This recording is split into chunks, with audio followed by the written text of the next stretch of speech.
काढ़िए और उसमें सब्जी जी मतलब दुल्हा सरकार हमका पप्पा जी दोनों के लेला जितने गोटा अतिथि गण अच्छा सब गोटा के लेला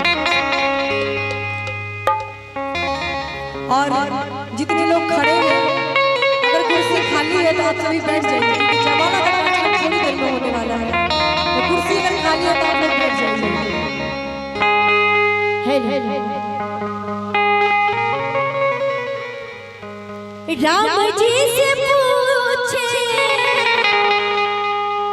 राम जी से पूछे जनकपुर के नारी बता लोगवा।